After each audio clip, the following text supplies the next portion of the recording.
Le di café a mi conductor de aplicación durante meses, pensando que era solo un gesto amable. Hasta la noche en que apareció en mi puerta sin que yo lo hubiera llamado, con el rostro pálido de pánico, y dijo: «Doña Catalina, usted necesita salir de casa ahora. Vi algo que no debía haber visto, y ellos saben que yo lo sé. Lo que él descubrió sobre mis vecinos lo cambió todo, y casi nos cuesta la vida. Pero antes de continuar, checa si ya estás suscrito al canal y escribe en los comentarios ¿desde dónde estás viendo este video? Nos encanta saber hasta dónde están llegando nuestras historias. Mi nombre es Catalina, tengo 68 años, y nunca imaginé que la viudez sería tan silenciosa. Cuando Javier falleció, hace 3 años, se llevó con él no solo 50 años de matrimonio, sino también toda la música de nuestra casa. El radio que encendía todas las mañanas mientras preparaba el café, los chistes malos que contaba en la cena, incluso después de que yo los hubiera oído 1000 veces, hasta el ruido de sus ronquidos en el sofá durante el noticiero de las 8. Todo eso se fue de un momento a otro, y lo que quedó fue un silencio tan pesado que a veces apenas podía respirar dentro de mi propia casa. Vivo en la ciudad de Puebla, en un barrio antiguo llamado San Manuel, donde las casas tienen portones de hierro oxidado y jacarandas centenarias en los patios. Nuestra casa, mi casa, todavía me cacho usando el plural, es pequeña, de una planta, con esas ventanas de madera que crujen cuando llueve y un patio trasero donde Javier cultivaba jitomates y chiles. Ahora el patio está abandonado, tomado por la maleza, porque ya no tengo energía ni ganas de cuidarlo sola. La casa entera tiene ese olor característico de los lugares donde vive gente mayor. Naftalina mezclada con jabón de coco y un toque de humedad en los rincones que ya desistí de intentar eliminar. Mi pensión como auxiliar administrativa apenas cubre los gastos básicos: agua, luz, gas, el súper, las medicinas para la presión y la diabetes que parecen estar más caras cada mes. Sobra tan poco que había dejado de comprar las cosas pequeñas que me daban gusto: una concha en la panadería, una revista de sopas de letras, flores para alegrar la sala. Fue así como, hace 6 meses, empecé a hacer unos trabajitos para completar el gasto. Una conocida de la iglesia me recomendó para cuidar a doña Guadalupe, una señora de 82 años que vive sola a 5 cuadras de mi casa. El trabajo no es difícil, pero es solitario de una manera distinta a mi propia soledad. Me quedo con ella desde las 7 de la noche hasta la 1 de la mañana, asegurándome de que se tome las medicinas a sus horas. La ayudo a ir al baño cuando lo necesita, caliento la cena que su hija le deja lista en el refrigerador con papelitos pegados: «Mamá, no olvides comértelo todo». O «Doña Catalina, por favor, vea que se tome la pastilla azul a las 9 en punto». Doña Guadalupe tiene Alzheimer en etapa avanzada y la mayor parte del tiempo no sabe quién soy. A veces me confunde con su hermana fallecida, llamándome Concepción y preguntándome si traje las cocadas que siempre le gustaron. Aprendí a entrar en su juego. Le respondo que sí, que las traje, y ella sonríe con ese gesto infantil y puro que tienen los muy ancianos cuando la memoria ya no funciona bien y la vida vuelve a ser sencilla como en la infancia. El problema mayor, desde el principio, fue el transporte. Los primeros 2 meses tomaba el micro para ir y volver. Salía de casa a las 6:30, tomaba la ruta en la esquina, me bajaba 3 paradas después del Zócalo y caminaba el resto del trayecto hasta su casa. De regreso, era más complicado. El último transporte que pasaba cerca de mi casa era a las 11:30 de la noche, pero yo no podía salir del trabajo antes de la 1 de la mañana. Ese era el trato, y necesitaba todas esas horas para que el pago del día valiera la pena. Terminé teniendo que pedir taxi muchas veces, lo que se comía más de la mitad de lo que ganaba en la noche. Fue cuando mi nieta, Sofía, vino a visitarme un domingo y vio el montón de recibos de taxi en la mesa de la cocina. «Abue, te estás gastando una fortuna en esto», dijo, agarrando mi celular sin pedir permiso. «Déjate instalo una aplicación de transporte. Es mucho más barato y súper fácil de usar, mira». Empezó a deslizar el dedo en la pantalla con una velocidad que me mareó, hablando muy rápido sobre el registro, formas de pago, calificaciones de conductores. Yo fingí que entendía todo, pero por dentro estaba aterrada. La tecnología nunca ha sido lo mío. Apenas sé mandar mensajes de texto bien, ¿y ahora tendría que pedir un coche extraño por una aplicación? Me tardé 2 semanas completas en tener el valor de usar eso. Todas las noches miraba el icono de la aplicación en la pantalla del celular. Pensaba en picarle, pero al final me arrepentía y llamaba al taxi de confianza. Hasta que un martes, el taxista que siempre llamaba me avisó que iba a salir de viaje y estaría fuera 10 días. Ahí fue cuando no tuve opción.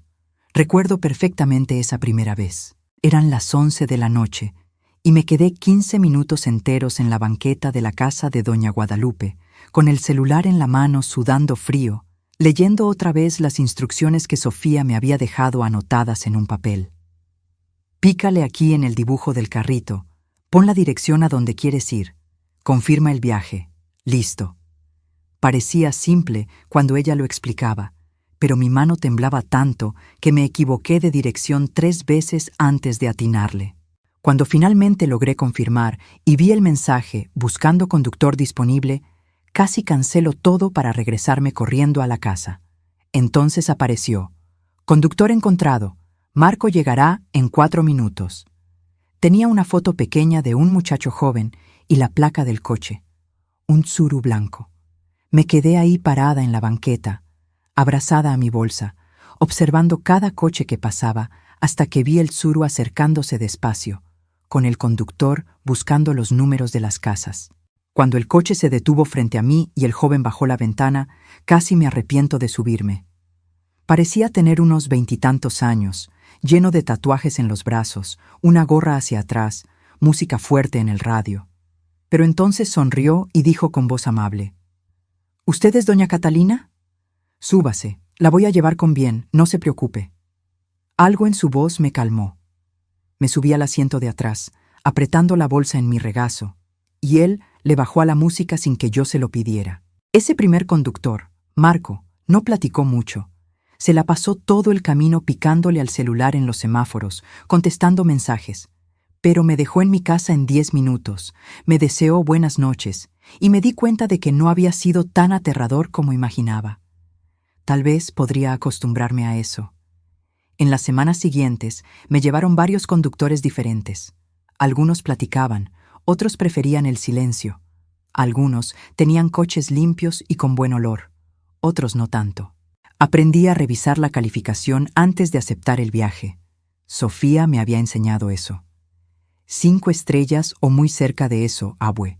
Si tiene menos de 4,5, cancela y pide otro. Fue en mi 12º viaje, un jueves de septiembre, cuando conocí a Ricardo. Era una noche de lluvia ligera, casi las 2 de la mañana, porque doña Guadalupe había tenido una crisis de ansiedad y tuve que quedarme hasta que se calmara por completo, cantándole canciones viejas que ella parecía reconocer en algún lugar profundo de su memoria. Cuando finalmente pude salir, estaba agotada y me dolían los pies. Pedí el viaje y, unos minutos después, vi un Jetta plata muy bien cuidado deteniéndose frente a la casa. Me sorprendió ver al conductor. Esperaba a otro joven, pero era un hombre de unos 50 y tantos años, tal vez 60, con el pelo canoso bien cortado, usando una camisa polo azul claro y lentes de armazón discreto. Se bajó del coche, algo que ninguno de los otros conductores había hecho, y me abrió la puerta de atrás. «Buenas noches, doña Catalina», dijo con una sonrisa amable. «Cuidado con el charco al subir». Me dio tanta pena esa gentileza inesperada que ni supe qué decir. Solo murmuré un gracias bajito y me subí al coche, acomodando la bolsa en mis piernas. El interior estaba impecable, oliendo a lavanda, y había una cajita de pañuelos desechables en el revistero del asiento de atrás junto con una botellita de agua. «Por si le da sed en el camino», explicó Ricardo, mirándome por el retrovisor con ojos amables y cansados. «¿Noche larga de trabajo?» «Larga y pesada», respondí, todavía un poco tensa. Doña Guadalupe estuvo muy inquieta hoy. «¿Usted es enfermera o cuidadora?» «Cuidadora, 3 noches a la semana, martes, jueves y sábados». Él asintió despacio, con ese modo respetuoso de quien realmente está poniendo atención a lo que dices, no solo haciendo plática por convivir. Trabajo importante, pesado, pero importante. Hizo una pausa antes de continuar. Mi mamá tuvo Alzheimer antes de fallecer hace unos 6 años. Sé lo difícil que es, cómo cansa no solo el cuerpo, sino principalmente el ánimo. Algo en su voz, en ese tono de comprensión genuina de quien de veras conocía el tema, hizo que se me hiciera un nudo en la garganta de forma inesperada. Hacía tanto tiempo que nadie platicaba conmigo como si fuera una persona real, con una historia, con sentimientos, y no solo una viejita invisible haciendo un trabajo invisible. Es difícil de veras, admití, sintiendo que las lágrimas querían asomarse. Sobre todo cuando me confunde con gente que ya no está. Cuando pregunta por su mamá, que murió hace 40 años, y me quedo sin saber si debo corregirla o simplemente seguirle la corriente. Seguirle la corriente es más amable, dijo Ricardo suavemente. Aprendí eso cuidando a mi mamá. La realidad de ella no es la nuestra, y no hay crueldad más grande que obligarla a enfrentar pérdidas que ella ya olvidó. Platicamos durante todo el camino hasta mi casa. Descubrí que Ricardo había sido gerente de banco por 23 años, hasta que la sucursal donde trabajaba cerró por un recorte de la empresa. A esta edad, con 52 años en ese entonces, ya nadie te contrata para nada importante. Dijo sin amargura, solo constatando un hecho. Mandé currículum a 200 lugares. Conseguí 3 entrevistas. Todas terminaron con ese «nosotros le hablamos», que significa «estás muy viejo». Así que empecé a manejar en aplicaciones. No es lo que soñé para esta etapa de mi vida, no es para lo que estudié y trabajé 40 años, pero paga las cuentas y me saca de la casa, me mantiene activo. Mantenerse activo es importante. Coincidí pensando en cómo yo misma casi me marchito los primeros meses tras la muerte de Javier, cuando no tenía motivo para salir de la cama. Quedarse quieto deja que uno piense de más. «Exactamente», dijo él, y nuestros ojos se encontraron por el retrovisor un breve segundo, y sentí que entendía perfectamente lo que yo quería decir. Cuando llegamos a mi calle, casi no quería bajarme del coche. Era muy reconfortante tener a alguien con quien platicar de verdad, alguien que me veía como un ser humano completo y no solo como una función, una etiqueta, una señora mayor cualquiera. «Fue un gusto conocerla, doña Catalina», dijo Ricardo cuando se detuvo frente a mi portón. «Si necesita viaje de nuevo, suelo trabajar en esta zona la mayoría de las noches. ¿Quién sabe si nos volvemos a encontrar?» «Me gustaría mucho», respondí con sinceridad, y me di cuenta de que de veras me gustaría. En las 2 semanas siguientes, algo extraño y maravilloso empezó a pasar. Cada vez que pedía viaje después del trabajo, siempre entre la 1 y la 1:30 de la mañana, era Ricardo quien aceptaba el viaje. La primera vez pensé que era coincidencia. La segunda, pensé que tal vez de veras trabajaba mucho por esa zona. Pero a la tercera, cuarta, quinta vez, me di cuenta de que no era casualidad. En el 6º viaje con él, cuando me subí al coche y vi su sonrisa familiar en el retrovisor, le pregunté: «Ricardo, ¿esto es coincidencia o me estás esperando?» Él se rió, un poco apenado, y vi un ligero color rojo en sus mejillas. «Confieso que me he quedado conectado por esta zona específica a la hora que usted suele salir del trabajo. Es usted una pasajera muy agradable, doña Catalina. Hace la diferencia al final de una noche larga tener a alguien educado en el coche, alguien con quien se puede tener una plática de verdad. La mayoría de los pasajeros ni me miran, ¿sabe? Se la pasan en el celular todo el tiempo, o van muy borrachos para hilar frases, o me tratan como si fuera parte del coche, un accesorio necesario pero invisible». Me conmovió tanto esa confesión honesta que no supe qué responder por un momento. «Yo soy la que te agradece», dije finalmente. «Estos 15 minutos contigo son la mejor parte de mi día de trabajo». Y era verdad. Nuestras pláticas se habían vuelto cada vez más profundas, más personales. Me contó sobre sus 2 hijos adultos que vivían en otros estados, uno en Querétaro, trabajando como ingeniero, otro en Monterrey, profesor de matemáticas. Me contó sobre su esposa, Silvia, que había fallecido de cáncer de mama 5 años atrás, a los 54 años. Fueron solo 8 meses entre el diagnóstico y el final, dijo una de esas noches, con la voz entrecortada. Ni tiempo tuvimos de procesar qué estaba pasando. Un día se quejaba de un dolor en el pecho, al otro estábamos en una sala fría recibiendo la noticia de que era etapa 4, metástasis en varios órganos.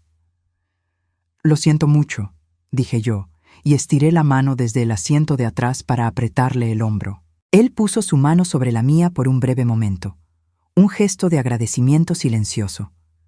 Yo, por mi parte, le conté sobre Javier, sobre cómo nos conocimos jóvenes, yo de 18 y él de 20, en un baile, sobre los 50 años que pasamos juntos, sobre los 2 hijos que tuvimos.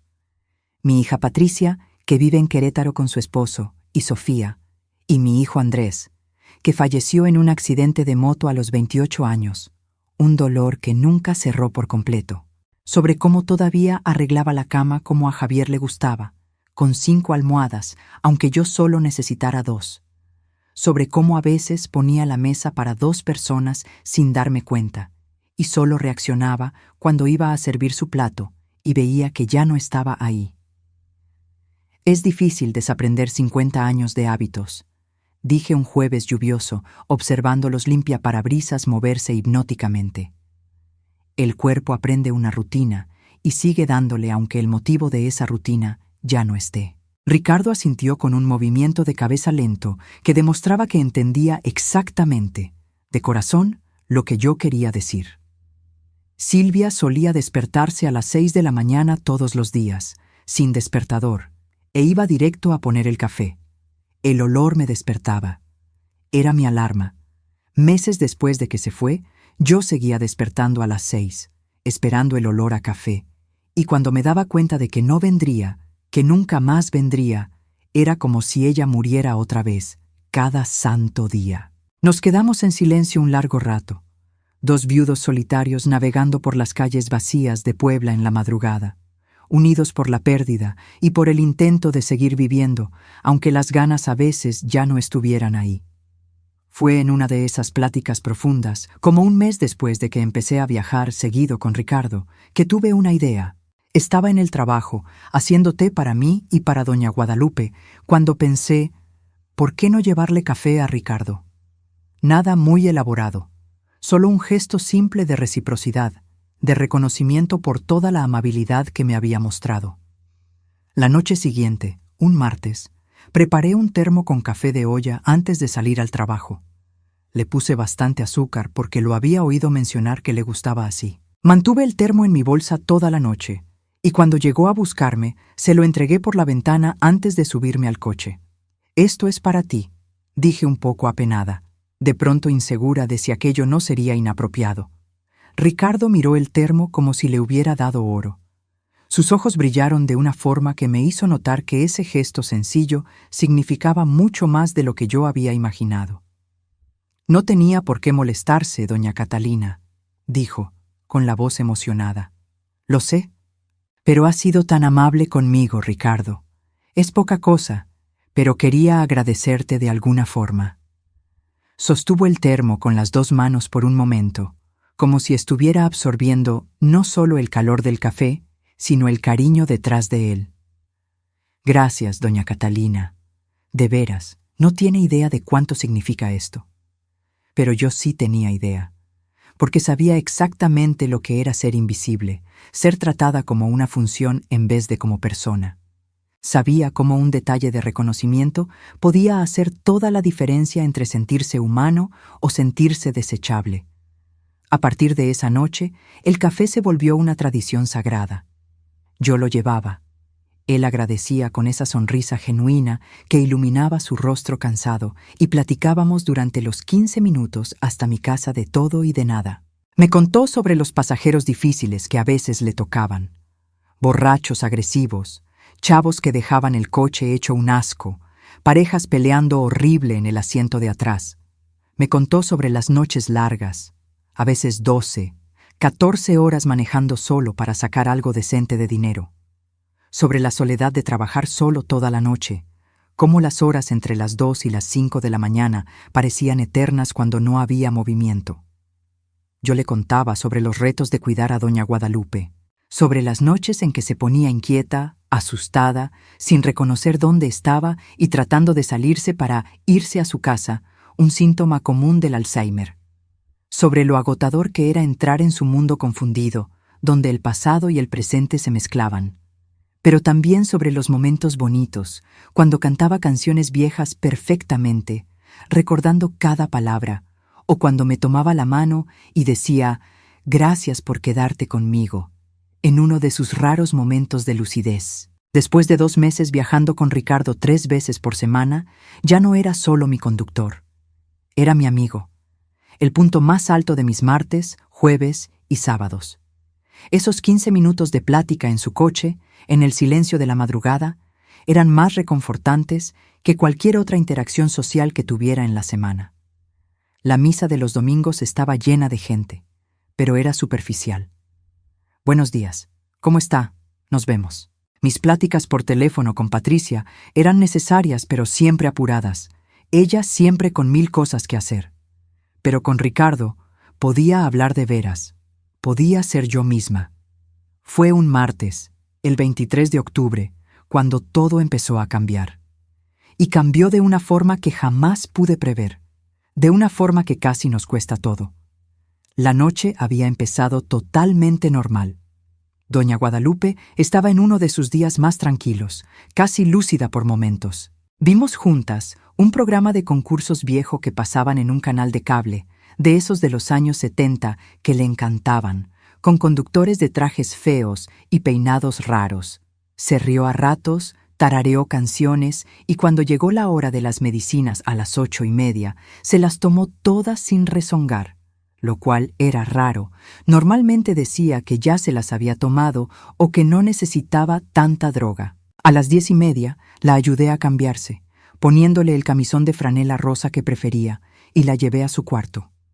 Se acomodó en la cama, le arreglé las almohadas como le gustaba, y se quedó ahí sentada, viendo una revista de historietas vieja. Tenía decenas, guardadas desde que sus hijos eran chicos, y le encantaba releerlas, aunque ya no entendiera las historias. Esperé hasta que empezó a cabecear, lo que tomó unos 20 minutos. Apagué la luz del cuarto dejando solo la lamparita de noche encendida como ella prefería, y me acomodé en el sillón de la sala con mi tejido. Estaba haciendo una mantita de bebé para la hija de una amiga de la iglesia. El trabajo repetitivo del gancho siempre me calmaba, el movimiento rítmico de las manos, el crecimiento lento pero constante del tejido. Había paz en esas horas silenciosas entre las 10 de la noche y la 1 de la mañana. Solo yo y mis pensamientos y el ruido ocasional de doña Guadalupe moviéndose en la cama. Su casa estaba en una calle tranquila, arbolada, llena de casas viejas, pero bien cuidadas. Durante el día veías niños jugando, señores regando sus plantas, perros paseando. En la noche todo se quedaba muy callado. Solo el ruido de los grillos, el viento en las hojas de los árboles y de vez en cuando un coche pasando despacio por ser una zona residencial donde nadie tenía prisa. Pero esa noche, por ahí de las 11:30, empecé a oír voces afuera. No eran pláticas normales de gente pasando por la calle, de esas que oyes pedacitos y el sonido se va alejando. Eran voces bajas, susurradas, el tipo de plática que tiene la gente cuando está parada en un lugar, pero no quiere que la oigan. El tipo de plática que prende una alerta instintiva en tu cabeza. Dejé el tejido en el sillón y me levanté despacio, con el corazón empezando a latir un poco más rápido. Caminé hasta la ventana de la sala, esa ventana grande con cortinas pesadas de terciopelo verde que doña Guadalupe insistía en dejar porque eran de su madre. Aparté la cortina apenas lo suficiente para hacer una rendija y me asomé. La calle estaba mal iluminada. El poste más cercano estaba 2 casas adelante, lanzando una luz amarillenta débil que apenas llegaba al frente de la casa. Pero logré ver lo suficiente para que se me revolviera el estómago. Había 2 figuras paradas junto a una camioneta oscura, estacionada justo frente al portón. 2 hombres, uno alto y flaco, otro más chaparro y fuerte, de hombros anchos. Estaban mirando la casa. No solo mirando de paso. Estaban estudiando la fachada, señalando diferentes puntos, susurrando entre ellos. Mi corazón empezó a latir todavía más fuerte. Los asaltos no eran comunes en ese barrio, pero tampoco imposibles. Todo el mundo sabía que doña Guadalupe venía de una familia antigua con dinero. La casa, aunque necesitaba arreglos, era grande y claramente valiosa. Y había rumores en el barrio sobre las antigüedades que guardaba ahí dentro. Cubiertos de plata heredados, joyas de familia, cuadros viejos. Me quedé ahí parada, aguantando la respiración, intentando decidir qué hacer. ¿Llamar a la policía parecería exagerado si solo eran dos tipos platicando en la calle? Pero no estaban solo platicando. Llevaban ahí varios minutos, siempre viendo hacia la casa, y algo en mi instinto gritaba que eso no era normal. Fue entonces cuando vi algo que me heló la sangre. El hombre más chaparro sacó un celular de su bolsa, lo levantó hacia la casa y empezó a tomar fotos. No solo una o dos, varias fotos, desde ángulos distintos. La fachada, el portón, el lateral donde estaba la ventana del cuarto de doña Guadalupe, la barda del patio. Estaba documentando todo con método. Mi mano empezó a temblar. ¿Por qué alguien tomaría fotos de una casa a mitad de la noche? Solo había una explicación lógica, y era terrible. Agarré mi celular con dedos torpes, y manteniendo los ojos fijos en las dos figuras afuera, anoté rápido la placa de la camioneta. Me equivoqué 2 veces porque me temblaban tanto las manos que picaba las teclas mal. Al tercer intento, logré anotarla bien. TXM 347. Después de tomar lo que debieron ser unas 20 fotos, el hombre más chaparro guardó el celular. Los dos platicaron un poco más, siempre susurrando, siempre viendo la casa. Entonces, finalmente, se subieron a la camioneta. Pero no salieron quemando llanta como esperaría de unos ladrones con miedo a ser vistos.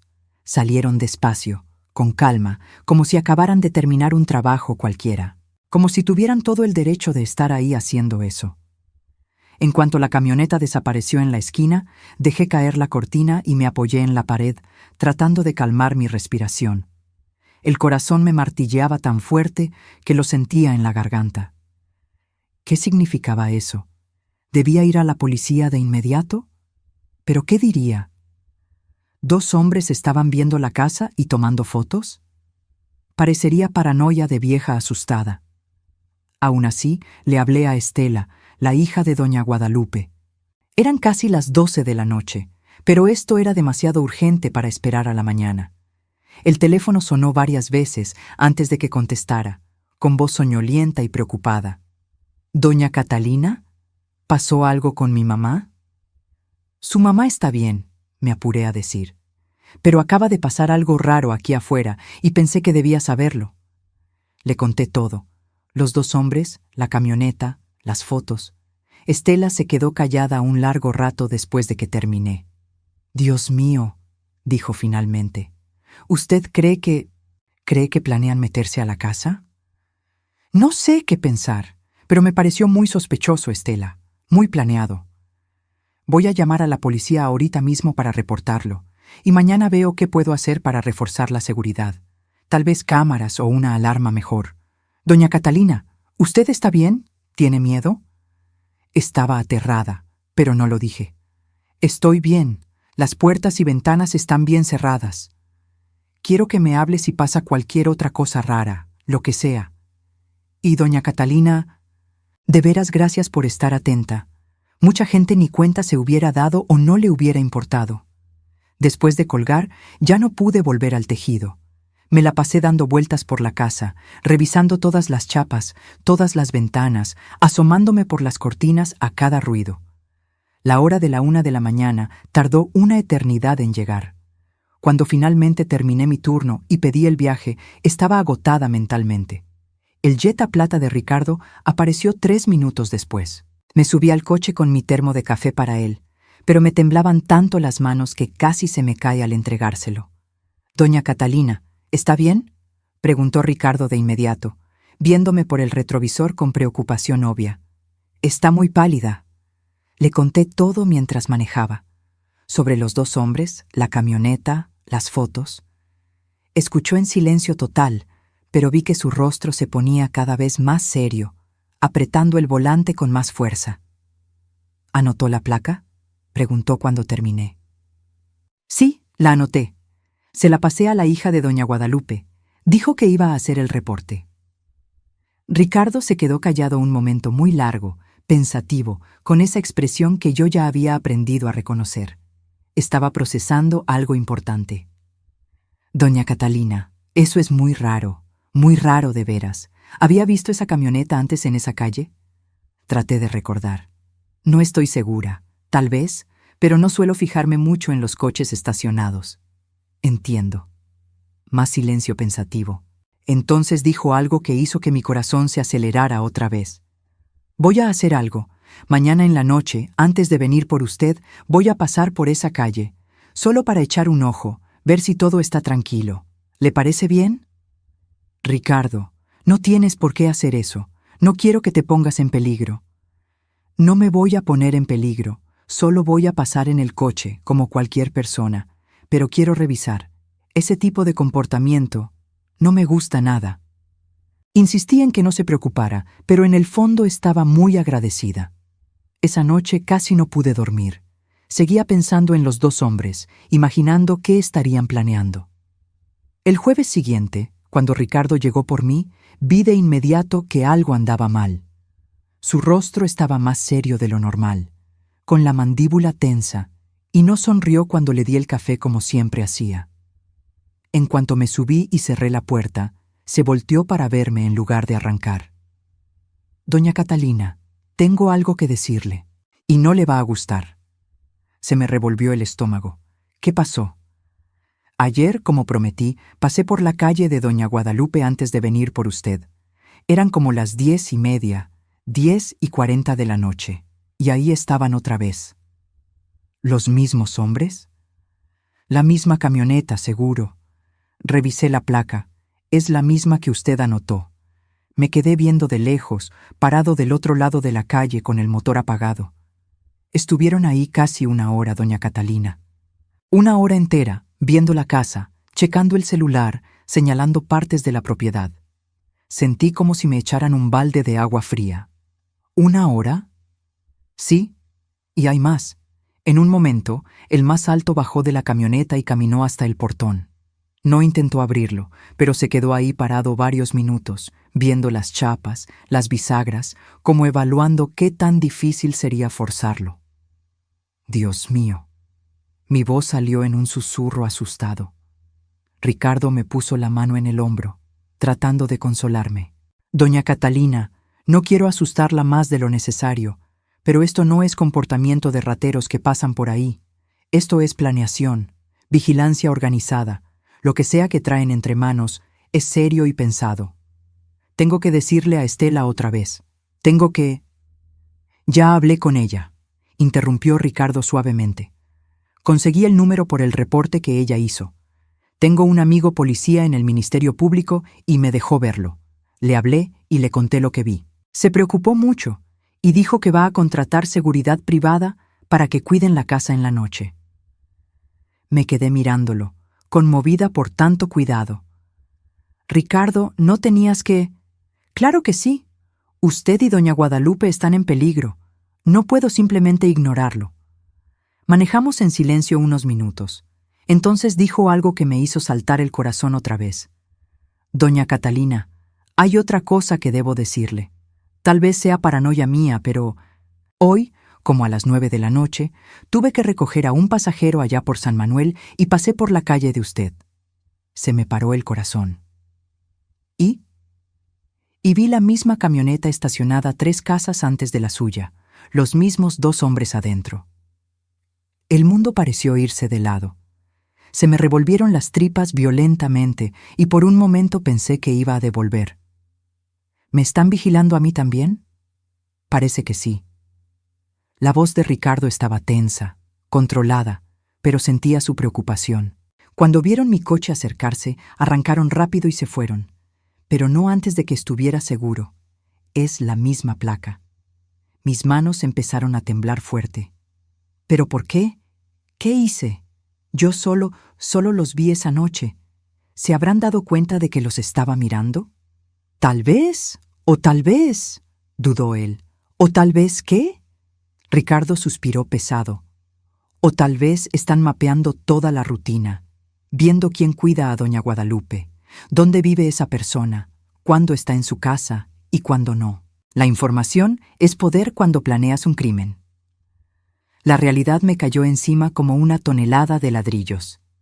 No eran solo ladrones al azar, era algo mucho más organizado, mucho más peligroso, y de alguna forma yo estaba en su radar. Hay una cosa más que debo decirle, dijo Ricardo, y por el tono supe que sería peor todavía. Algo que tal vez debí decirle antes, pero no estaba seguro de si era relevante. Dime todo, pedí, tratando de que no me temblara la voz. Algunos de mis pasajeros platican sin darse cuenta de que voy oyendo. Es como si el conductor fuera parte del mueble, ¿sabes? Invisible. La gente dice cosas, discute cosas, revela cosas que nunca dirían si notaran que hay alguien más poniendo atención. ¿Y?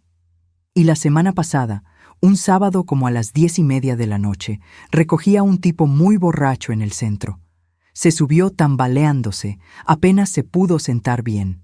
Y se la pasó en el teléfono todo el tiempo, alegando con alguien del otro lado. Al principio traté de no oír, trato de ser profesional, pero empezó a hablar tan fuerte que fue imposible no escuchar. Ricardo hizo una pausa, como agarrando aire para seguir. Esperé, con el corazón en la mano. Estaba discutiendo sobre una operación, así le llamó, sobre casas que tenían ubicadas, y en un momento lo oí describir una casa de forma muy específica. La casa de la vieja rica en la calle de las Jacarandas, la de una planta con el portón de hierro trabajado. Doña Catalina, esa es la descripción exacta de la casa de doña Guadalupe. Sentí que me faltaba el aire. Estaba hablando de ella. Sí, y dijo más. Dijo algo sobre la que la cuida es solo una viejita también. No va a dar problema. Y sale siempre después de la 1. La casa se queda sola con la vieja dopada con medicinas. Cada palabra era como un golpe. Estaba hablando de mí. Me temo que sí. Ricardo me miró por el retrovisor, con los ojos llenos de preocupación de veras. En el momento no hice la conexión. Solo después, cuando usted me contó lo de los tipos vigilando la casa, me cayó el 20, y me puse más atento. ¿Viste a ese hombre otra vez? Sí, lo llevé 2 veces más desde entonces, y las 2 veces iba borracho otra vez, siempre al teléfono, siempre alegando lo mismo. Sobre casas, sobre rutinas, sobre blancos fáciles, como les decía. Blancos fáciles, así me veía. Una vieja inofensiva. Hay más, siguió Ricardo, y su voz se puso más grave. Ayer miércoles lo llevé otra vez, y esta vez dijo su nombre, doña Catalina. No sé cómo se enteró, pero dijo, la Catalina, la cuidadora, trabaja solo martes, jueves y sábado. Sale siempre entre la 1 y la 1:30. La casa queda vacía ese tiempo, nadie para estorbarnos. ¿Estorbarnos? ¿Qué palabra tan fea para hablar de meterse a la casa de una anciana indefensa? Un escalofrío me recorrió toda la espalda. Saben mi nombre, saben toda mi rutina. Sí, y hay algo más que dijo que me preocupa mucho.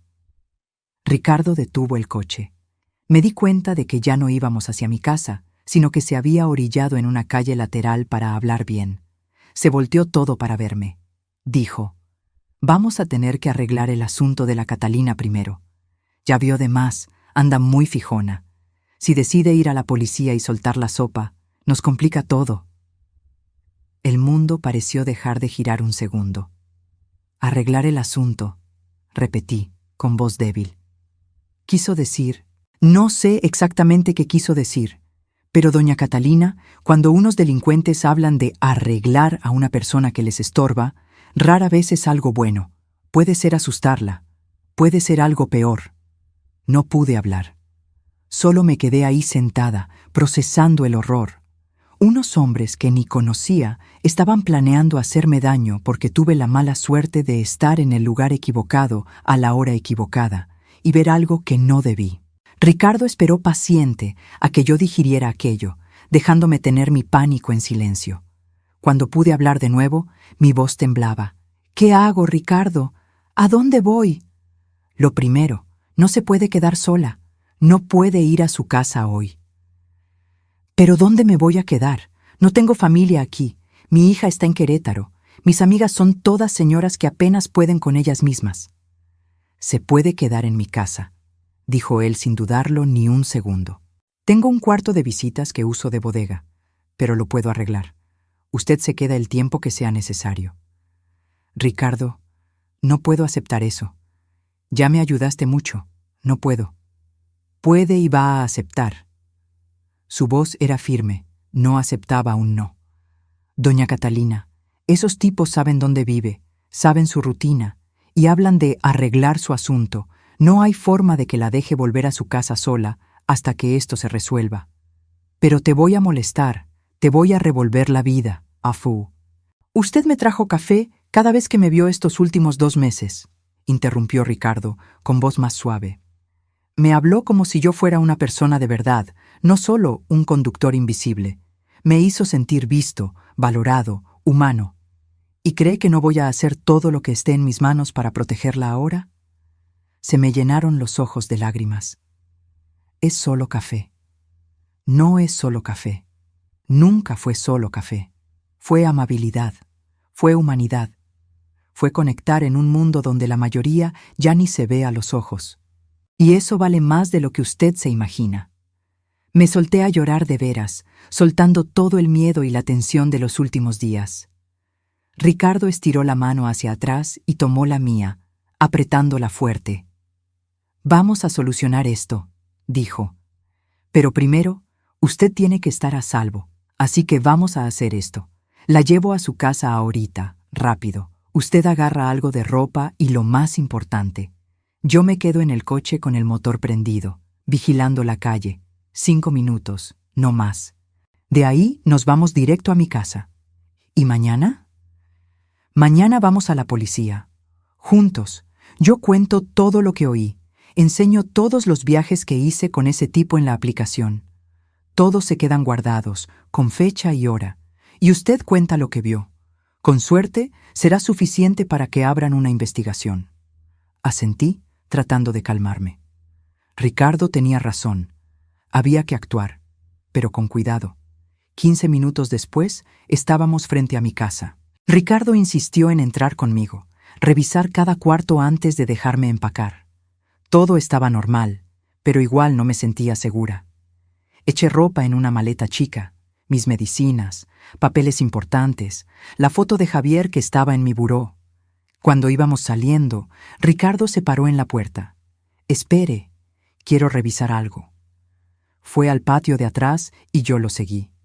Señaló unas marcas en la tierra mojada cerca de la ventana de la cocina. «Alguien estuvo aquí. ¿Ve estas huellas?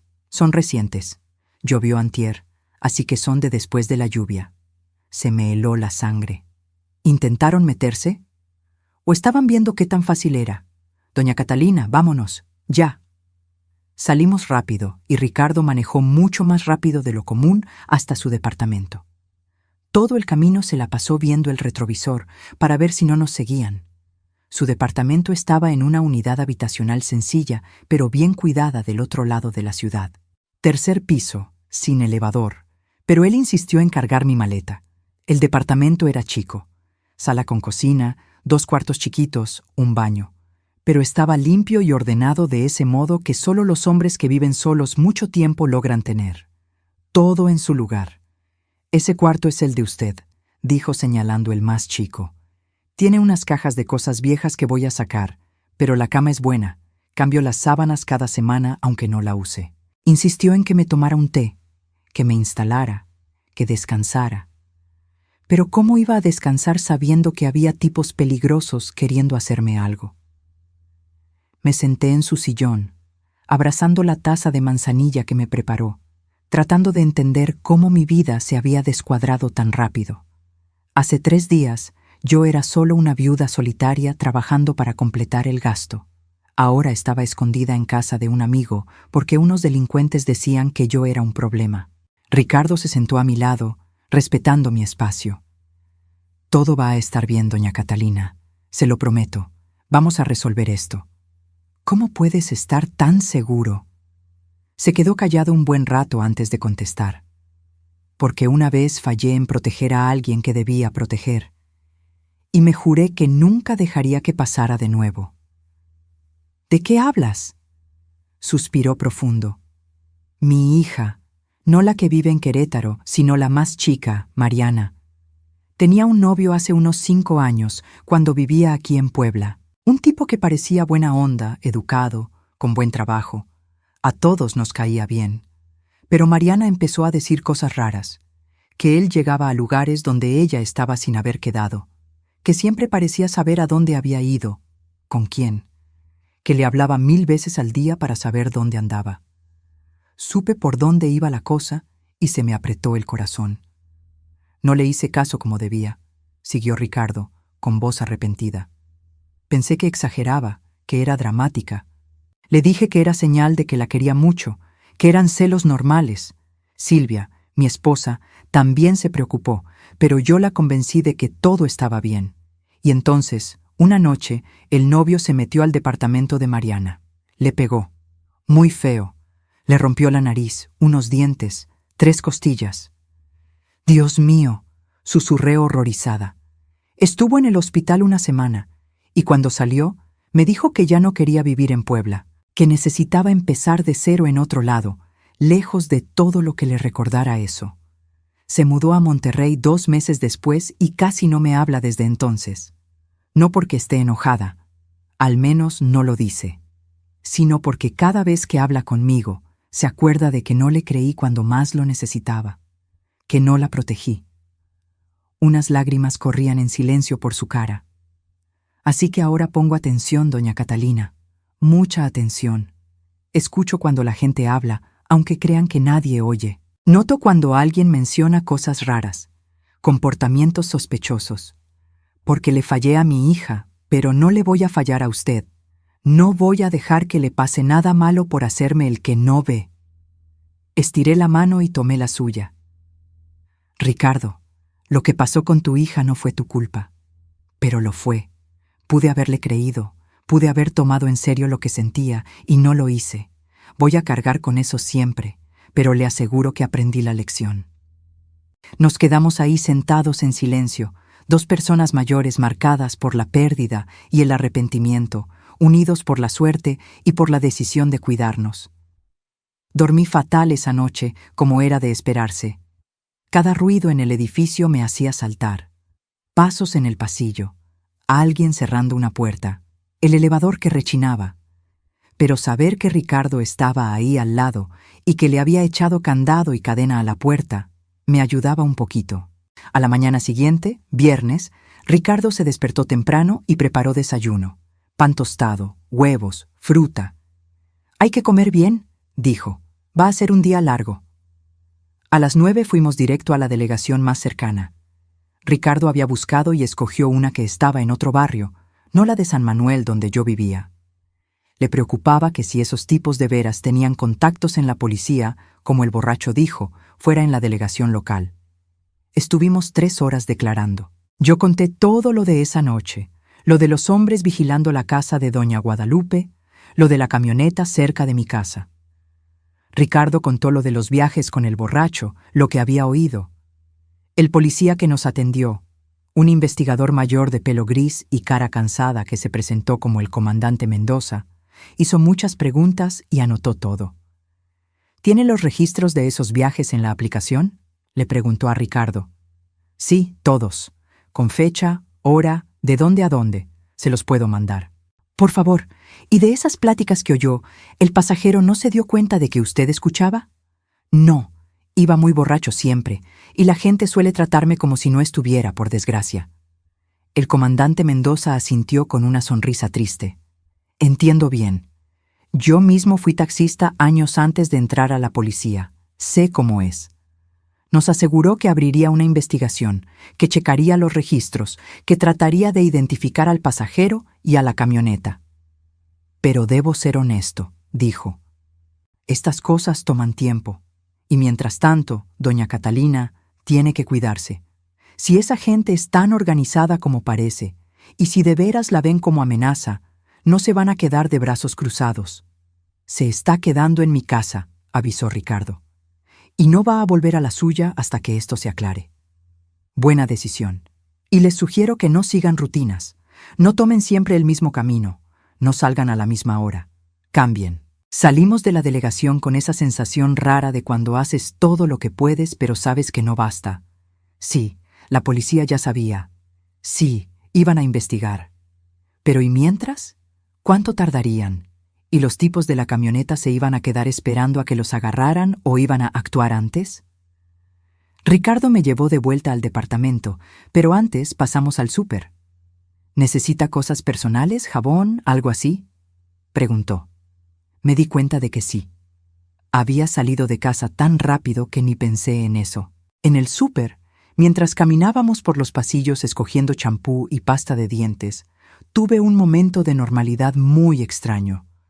Ahí estábamos, dos viejitos comprando juntos como cualquier pareja.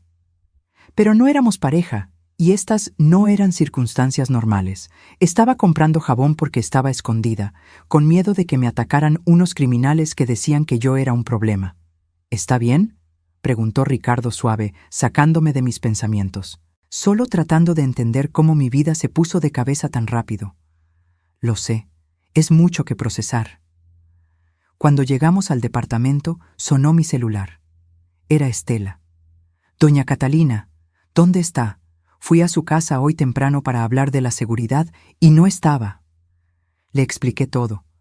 Lo de las amenazas, lo de estar en casa de Ricardo, lo del reporte policial. Se quedó fría. Dios mío, todo esto por mi culpa. Si no le hubiera pedido que cuidara a mi mamá. No es culpa suya, Estela. Para nada. Esos tipos son los delincuentes. La culpa es de ellos. Igual me siento fatal. Mire, doña Catalina, entiendo perfecto si ya no quiere venir a trabajar hasta que esto se resuelva. Yo busco a alguien más, no se preocupe. Lo pensé un momento. Necesitaba el dinero. Lo necesitaba mucho. ¿Pero sería seguro seguir yendo?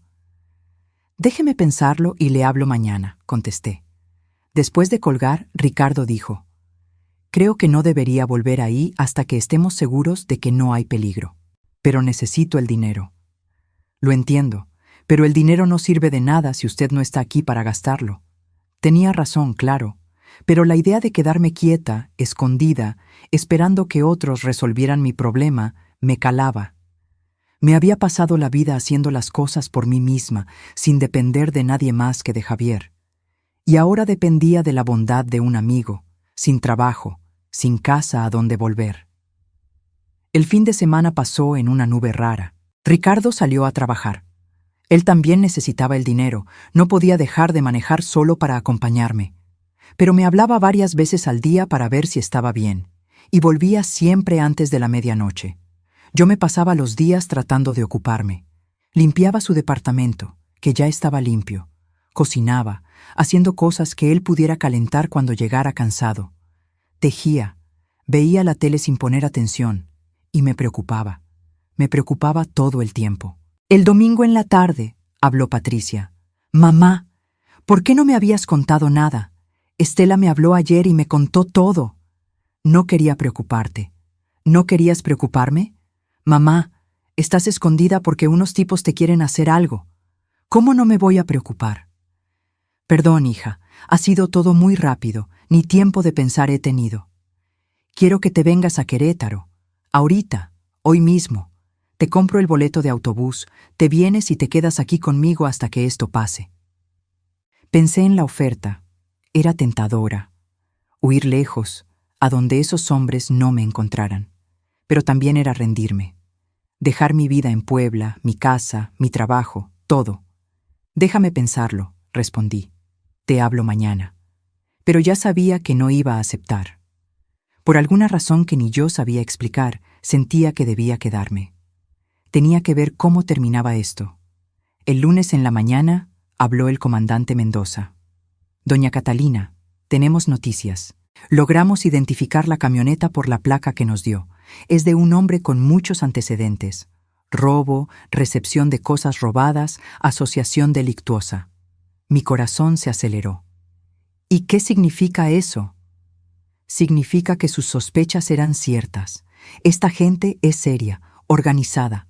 Ya estamos montando vigilancia en la casa de Doña Guadalupe. Y hay otra cosa. La aplicación de transporte nos dio los datos del pasajero que el señor Ricardo llevó. También tiene antecedentes. Y más, cruzamos datos y vimos un patrón. En los últimos 6 meses ha habido varios robos en casas de adultos mayores en Puebla, siempre muy planeados, siempre con gente indefensa. ¿Cuántos robos?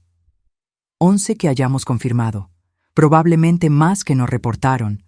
Ya sabe, los señores a veces tienen miedo o no se dan cuenta bien de que les falta, o la familia prefiere no meterse con la policía.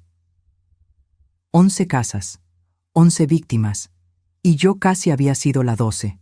¿Qué va a pasar ahora? Vamos a seguir vigilando, esperar que intenten el golpe. Cuando lo hagan, los agarramos en flagrancia. Es la mejor forma de que se queden encerrados. ¿Y si se arrepienten? ¿Si se dan cuenta de que los vigilan? Es el riesgo. Pero doña Catalina, esta gente es muy confiada. Ya lo hicieron 11 veces y no los pescaron. Se creen invencibles. Lo van a intentar otra vez. Colgué con sentimientos encontrados. Por un lado, qué bueno que avanzaban. Por otro, seguía siendo rehén de la situación, esperando que unos criminales hicieran algo para que los pudieran atrapar. Ricardo, que oyó mi parte de la plática, dijo: «Al menos ya están haciendo algo. Eso es bueno». Lo sé. Solo quisiera que fuera más rápido. Esa semana fue de las más largas de mi vida. Me quedaba en el departamento de Ricardo en el día, tratando de no pensar. En la noche, él llegaba y cenábamos, platicando de todo menos de eso, tratando de estar normales. El miércoles, algo cambió. Ricardo llegó a casa más temprano de lo común, como a las 9 de la noche, con una cara rara. «¿Qué pasó?», pregunté luego. «Lo llevé otra vez, al pasajero borracho». Se me apretó el estómago. ¿Y? Y estaba hablando de la operación otra vez, pero esta vez dijo algo diferente. Dijo que habían decidido posponer lo de la vieja de la calle de las Jacarandas, que había mucha policía cerca. ¿Saben que la policía vigila? Parece que sí. Pero hay más, doña Catalina. Dijo otra cosa. Dijo: «Pero la otra vieja, la Catalina, ella sigue siendo un clavo. Hay que arreglar eso ya, antes de que nos dé más lata». El miedo que se me había quitado un poco volvió con todo. No se han olvidado de mí. No. Y quedó muy claro en lo que decía que no están hablando solo de asustarla. Doña Catalina, ese hombre dijo así: «Si tiene que desaparecer, la desaparecemos. Ya lo hemos hecho antes». Desaparecer. La palabra me retumbó en la cabeza. Estaban hablando de matarme. «Tengo que hablarle al comandante Mendoza», dije, agarrando el celular con manos que me temblaban. Pero antes de que pudiera marcar, oímos un ruido fuerte en el pasillo, luego otro, y voces de hombres gritando: «¡Abre la puerta! Sabemos que estás ahí dentro, vieja».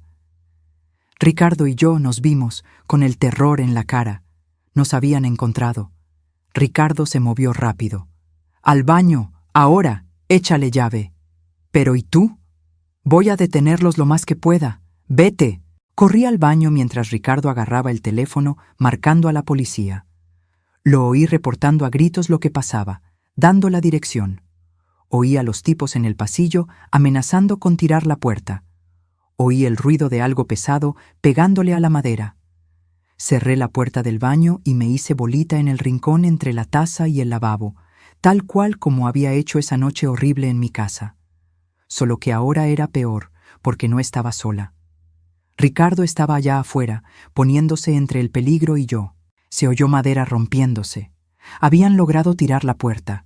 Voces gritando: «¿Dónde está la vieja? ¿Dónde?».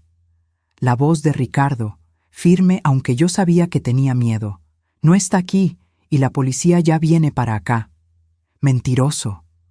Un golpe. Luego un quejido de dolor. Le habían pegado a Ricardo. Lloraba en silencio. Era mi culpa. Él se estaba lastimando por mi culpa. Se oían puertas abriéndose fuerte. Estaban buscando en todos los cuartos. Pronto llegarían al baño. Entonces, como un milagro, las sirenas. Varias acercándose rápido. ¡La policía! ¡Vámonos, rápido! Ruidos de pasos corriendo, cosas cayendo y luego más sirenas, ya muy cerca. Voces de policías gritando: ¡Quietos! ¡Manos arriba! Me quedé en el baño temblando hasta que oí una voz de mujer del otro lado. «Señora, ¿está ahí? Ya pasó todo, puede salir. Está aquí la policía». Abrí la puerta con las manos tan temblorosas que apenas pude mover la perilla. Una policía joven estaba ahí, y atrás vi el departamento hecho un desastre. Muebles tirados, la puerta de entrada rota, astillas por todos lados. Y Ricardo sentado en el sillón, con un paramédico atendiéndolo, con un corte feo en la frente que sangraba. «¡Ricardo!».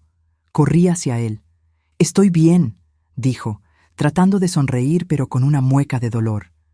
«Es solo un raspón. Pudo ser peor». Habían atrapado a los dos tipos. El comandante Mendoza llegó 20 minutos después, viendo todo. «Los agarramos», dijo con satisfacción. «En flagrancia, con armas, invasión, agresión. Y cuando investiguemos bien, seguro hallamos pruebas de los otros robos. Doña Catalina ya está segura». Pero no me sentía segura. Estaba agotada, traumada, y me sentía muy mal por haber puesto a Ricardo en peligro. Pasamos esa noche en la delegación declarando más. A Ricardo le tuvieron que dar puntos en la frente. 5 puntos que le dejaron una cicatriz para siempre. Una marca que yo le había causado. No fue su culpa. Insistió por 10ª vez cuando volvimos al departamento, o lo que quedaba de él, en la madrugada. Nada de esto fue culpa suya, doña Catalina. Pero sí, si no hubiera visto a esos hombres, si no hubiera dicho nada, tú no estarías lastimado, tu casa no estaría rota. Y a doña Guadalupe seguro le robaban y tal vez le hacían algo. Y esos tipos seguirían haciéndole lo mismo a otros señores. Usted hizo lo correcto, siempre lo hizo. En las semanas siguientes, la investigación se hizo más grande. Los 2 tipos que agarraron empezaron a soltar todo, queriendo negociar. Llevaron a la policía con un tercero, el jefe de todo. Encontraron con ellos cosas robadas de 6 de las 11 casas.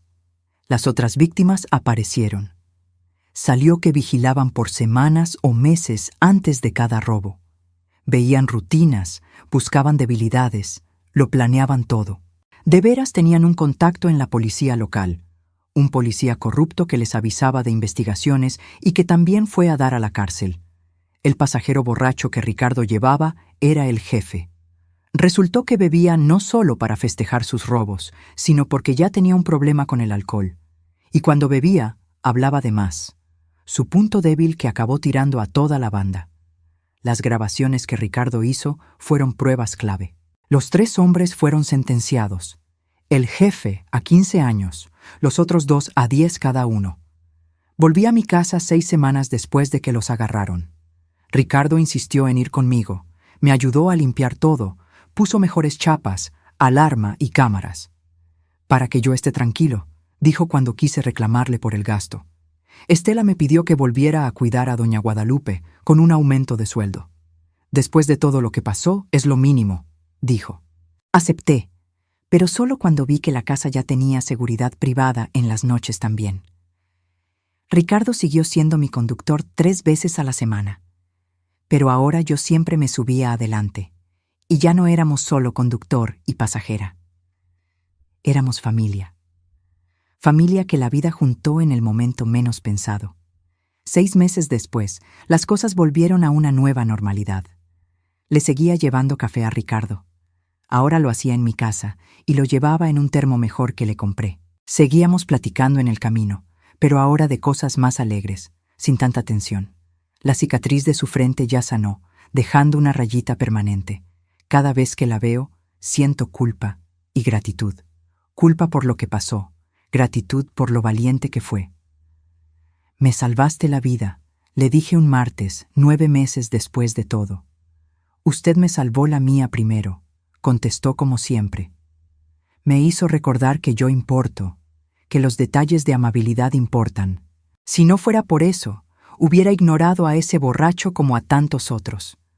No hubiera puesto atención, no hubiera grabado, no hubiera notado nada. Empezamos a cenar juntos los lunes, una costumbre que seguimos hasta hoy. A veces en mi casa, a veces en la suya. Cocinamos, platicamos de la semana, vemos alguna película vieja que nos guste a los dos. Su hija, Mariana, le habló. Leyó del caso en las noticias, de cómo su papá protegió a una amiga de unos criminales. Hiciste por doña Catalina lo que no pudiste hacer por mí en ese entonces, le dijo en una llamada muy emotiva que él me contó luego. Y eso me dice que cambiaste, papá, que aprendiste. Quiero que intentemos llevarnos bien otra vez. Hoy, año y medio después, Ricardo cena con Mariana una vez al mes cuando ella viene a Puebla. Y ella siempre me incluye. Dice que quiere conocerme, que soy parte de que su papá esté bien ahora. Doña Guadalupe falleció en abril, tranquila mientras dormía. Fue triste, le tenía mucho cariño, pero también fue una bendición. No sufrió, no tuvo miedo, estuvo cuidada hasta el final. Ahora cuido a otro señor, don Fernando, que tiene Parkinson y necesita ayuda de noche. Y sí, Ricardo me sigue llevando y trayendo 3 veces a la semana. Sigo llevándole café. Seguimos platicando como viejos amigos, porque eso somos. La historia se supo en la comunidad. Los periódicos locales escribieron sobre el conductor héroe y la señora valiente que ayudó a atrapar a la banda. No me gustó que nos vieran tanto, nunca me ha gustado ser el centro de nada. Pero Ricardo lo tomó con mucha humildad. Lo más importante es que nuestra historia sirvió para otros.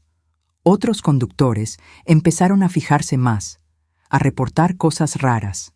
Se descubrieron otros 2 grupos de ratas gracias a eso. Y los pasajeros, al menos algunos, empezaron a tratar a los conductores con más cariño. Platican, dan las gracias, ven que hay alguien ahí, no solo un servicio. Pienso mucho en cómo empezó todo. Con una taza de café. Un detalle tan simple, tan chiquito. Pero ese detalle creó un lazo, y ese lazo salvó vidas, de veras.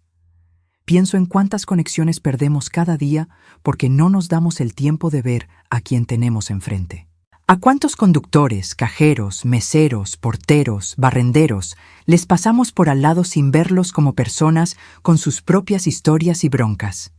Pienso en cómo la sociedad vuelve invisible a la gente, sobre todo a los que hacen trabajos que dicen que son menos importantes, y cómo eso nos separa, nos quita la oportunidad de conocer a alguien valioso. Ricardo y yo hablamos mucho de esto, de cómo su amabilidad de abrirme la puerta, de darme agua, de hablarme como persona, me hizo querer regresarle el detalle, y cómo mi detalle de llevarle café y hablarle como persona lo hizo estar atento cuando se necesitó.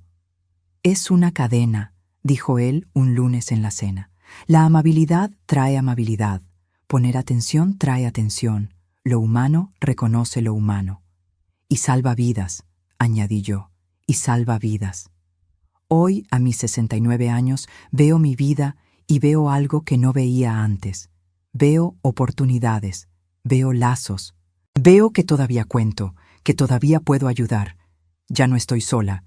Tengo a Ricardo, tengo a sus hijos que me quieren como a una tía, tengo a gente que conocí por esta experiencia tan fea que, por raro que parezca, trajo cosas buenas.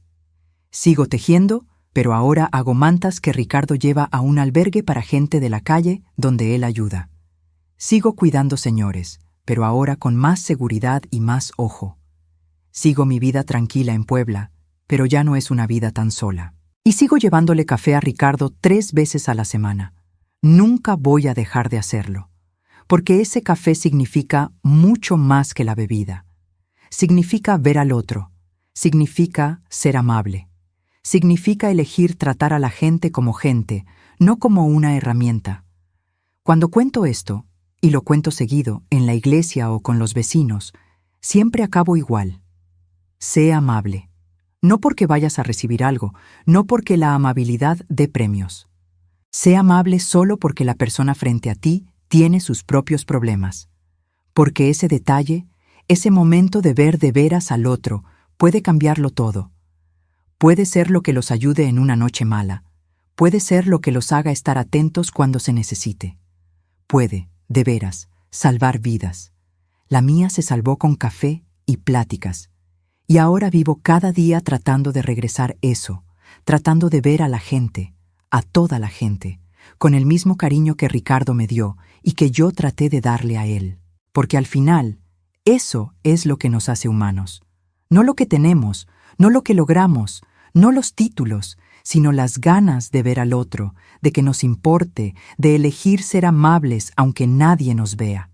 El café sigue, las pláticas siguen, la amistad sigue, y la vida, esa vida que casi me quitan, sigue siendo valiosa y con sentido. Todo por una taza de café y por elegir ver a alguien más como un ser humano que merece respeto y cariño.